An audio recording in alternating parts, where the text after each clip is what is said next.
Arthur Schopenhauer Schopenhauer. Schopenhauer एक ऐसा philosopher जिसकी ज़िंदगी अंधेरे में भी थी, जिसकी फिलॉसफी बहुत डार्क थी। वो इतनी डार्क थी कि लोगों ने इन्हें पढ़ना ही नहीं पसंद करा, जिसको 40 साल तक लोगों ने इग्नोर करा और उसके मर जाने के बाद लोगों ने उसे जीनियस कहा। ऐसा सभी के साथ होता है। जब कोई अपना काम देता है या कोई अपनी नई थ्योरी लाता है, लोग उसका मजाक उड़ाते हैं। लेकिन जब वो लोग उस थ्योरी को पढ़ते हैं और सोसाइटी में उस थ्योरी को एग्जामिन करते हैं, तो उन्हें समझ में आता है ये थ्योरी सच में सही थी। लेकिन आर्थर के साथ ऐसा नहीं हुआ। जीते जी ना तो उनको रिस्पेक्ट मिली और ना ही उनको फेम मिली, लेकिन उनके मर जाने के बाद उनके ऊपर लेजेंड का ठप्पा लग गया। अब आप ये सोच रहे होंगे कि आर्थर शोपेनहावर जीते जी फेमस क्यों नहीं हो पाए।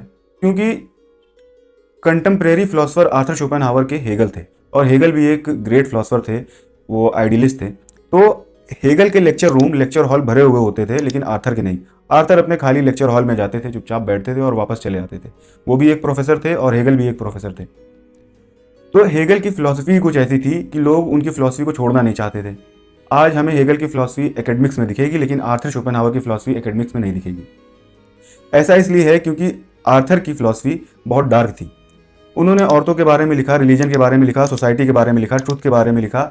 उन्होंने जिंदगी के हर चीज़ के बारे में लिखा, वो भी पेसिमिस्टिक होकर। जहाँ एक फिलोसफर चीज़ों को ऑप्टिमिस्टिक वे में देखता है, वहीं आर्थर शोपेनहावर लाइफ की हर चीज़ को पेसिमिस्टिक वे में देखते थे, मतलब निराशावाद। आर्थर शोपेनहावर हर चीज़ में दुख को खोज लेते थे। आर्थर कहते थे जो हमारी लाइफ है वो पेंडुलम की तरह है, एक तरफ पेन है, एक तरफ बोर्डम है, तो इसी के बीच हमारी लाइफ झूला करती है, पेन और बोर्डम के बीच में। वो कहते हैं जब हम कोई इच्छा करते हैं या डिजायर रखते हैं किसी चीज़ को पाने की, अगर वो हमें ना मिले तो आपको पता है क्या क्रिएट होता है, पेन क्रिएट होता है। अगर वो मिल जाए तो क्या क्रिएट होता है, बोर्डम क्रिएट होता है। फिर एक नई इच्छा, नई डिजायर क्रिएट होगी, फिर वो जब पूरी होगी तो फिर बोर्डम क्रिएट होगा, अगर नहीं पूरी होगी तो पेन क्रिएट होगा। तो आर्थर शोपेनहावर, उनकी फिलॉसफी कुछ ऐसी थी कि जब वो मर गए, जब उनकी डेथ हो गई, उसके बाद लोगों ने उनको पढ़ना शुरू करा।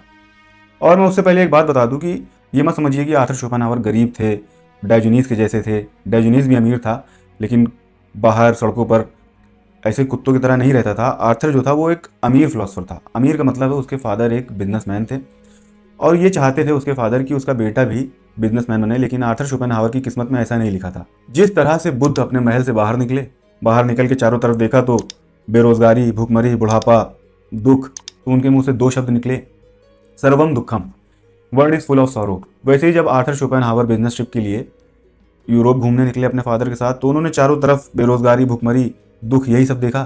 तो बिजनेस से वो पूरी तरह से हट गए, मतलब वो पूरे पूरे फिलॉसफी में आ गए। लेकिन उनके फादर चाहते थे वो बिजनेस संभाले, लेकिन आर्थर शोपेनहावर की किस्मत में या डेस्टिनी में ऐसा नहीं लिखा था, उन्होंने बिजनेस नहीं संभाला।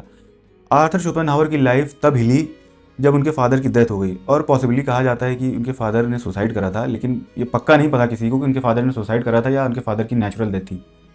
इसके बाद फिर आर्थर जो है फिलॉसफी में पूरी तरह से आ गए थे। उन्होंने फिलॉसफी दी वर्ड एज रिप्रेजेंटेशन की और वर्ड एज विल की। ये वर्ड एज रिप्रेजेंटेशन और वर्ड एज विल इनकी कोर फिलॉसफी है, ये इनका कोर फिलोसफिकल वर्क है। 30 साल की उम्र में इन्होंने इसको पब्लिश कराया। पब्लिश कराने के बाद भी कुछ नहीं हुआ। इनके इस पेपर वर्क को किसी ने नहीं पढ़ा और किसी ने मतलब इतना एडमायर नहीं करा।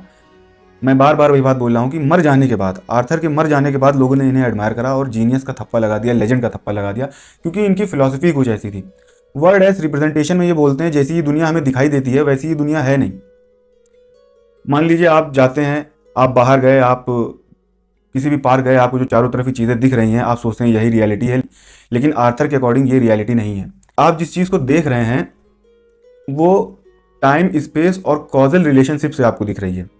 फॉर एग्जाम्पल, आप नीले कलर का चश्मा लगाते हैं तो आपको सारी चीज़ें नीली नीली दिखाई देंगी, लेकिन आपको ये पता है वो चीज़ नीली नहीं है। आर्थर कहते हैं जब आपके माइंड में, आपके ब्रेन में टाइम, स्पेस और कॉज का रिलेशनशिप लग जाता है, तो उसके बाद जो आप देखते हैं आपको लगता है यही रियलिटी, लेकिन ऐसा नहीं है। आई थिंक आपको समझ में आ रहा होगा वर्ड एज रिप्रेजेंटेशन क्या है। तो फिर इसके बाद आर्थर बताते हैं world as will. World as will, will का मतलब सिंपल सा है, डिजायर और इच्छा। लेकिन आर्थर कहते हैं जो ये विल है ये इरैशनल है, ये ब्लाइंड है, मतलब इसका कोई बेस नहीं है। आप बैठे हुए, आपके अंदर कुछ भी इच्छा आ जाए, आप बैठे हुए आँख बंद करके, आप आँख की पुतलियाँ ऊपर चढ़ा कर बैठे हैं, आपके माइंड में आ जाए कि मुझे सत्य की खोज करनी है। ये क्या है? ये भी तो इच्छा है, ये भी तो डिज़ायर है। जैसे अपने इंडियन फिलोसफी में बड़े बड़े फिलोसफर हुए, उन्होंने कहा सत्य को खोजो, स्वयं के सत्य को खोजो। तो ये स्वयं का सत्य क्या है? ये भी तो एक डिज़ायर है। तो आर्थर कहते हैं ये डिज़ायर जो है ये इरैशनल है, ये हर इंसान के अंदर है। ऐसा कोई इंसान नहीं जिसके अंदर ये विल नहीं है। और ये विल क्या है? बिना सर पैर की है, इसका कोई बेस नहीं है। आर्थर कहता है, आप जब लव की बात करते हैं तो आर्थर कहता है ये जो लव है ये सच में रोमांटिक लव नहीं है, क्योंकि नेचर ने आपके साथ चाल चली है और वो है कॉन्टिन्यूएशन ऑफ स्पीसीज।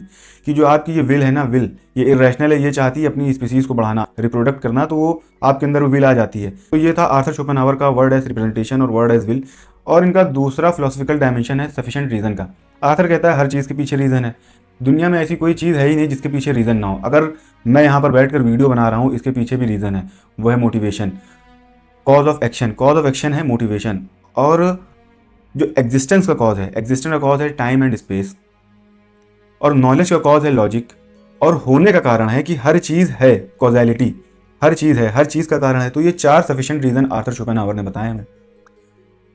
उसके बाद आर्थर शोपेनहावर वुमेन्स के ऊपर ऐसे लिखते हैं, वुमेन के ऊपर ऐसे लिखते हैं, कहते हैं कि जो ये नेचर है, इस नेचर ने वुमेन को ऐसा बनाया है कि ये खाली रिप्रोडक्शन के लिए है बस। मतलब आर्थर कहता है nature designed women only for reproduction, सिर्फ और सिर्फ रिप्रोडक्शन के लिए। लेकिन ऑन वुमेन जो इनका ऐसे है उसको ज़्यादा किसी ने एडमायर नहीं करा। लेकिन जो इनका ऐसे है रिलीजन, ऑन रिलीजन, उसको बहुत लोगों ने पढ़ा और बहुत लोगों ने एडमायर करा। आपको सुन के हैरानी होगी कि आर्थर शोपेनहावर को फ्रेडरिक नीशे, एल्बर्ट आइंस्टीन और सिगमंड फ्राइड जैसे साइकोलॉजिस्ट एडमायर करते थे। आर्थर शोपेनहावर ने ऑन रिलीजन के बारे में लिखा। उन्होंने ऑन रिलीजन में लिखा कि वो पर्सनल क्रिएटर गॉड को क्रिटिसाइज करते हैं। पर्सनल क्रिएटर गॉड का मतलब होता है जो गॉड सुनता है, कमांड देता है, इच्छा रखता है, तो ये पर्सनल क्रिएटर गॉड हुआ। इम्पर्सनल गॉड बिल्कुल इसी के अपोजिट हो गया। तो जो क्रिश्चियनिटी है वो तो पर्सनल क्रिएटर गॉड पर डिपेंड है। तो इनका क्रिश्चियनिटी पे भी फर्म बिलीव नहीं था, वो ज़्यादा विश्वास नहीं रखते थे क्रिश्चियनिटी पे। मैं आपको बता चुका हूँ कि उनका एक कोट था कि वो कहते थे उपनिषद उनकी ज़िंदगी का कंफर्ट है। और इन सारी डार्क फिलॉसफीज़ के बाद 1860 में आर्थर शोपेनहावर अपनी चेयर पर बैठकर अपनी बुक लिए पैसिमिस्टिक वे में मर जाते हैं। मतलब उनके आगे पीछे कोई नहीं था, कोई भीड़ नहीं, कोई फेम नहीं, कुछ नहीं, चुपचाप टेबल पे बैठे हुए हैं, बुक लेकर इस दुनिया से चले गए। तो ये थी आर्थर शोपेनहावर की फिलॉसफी।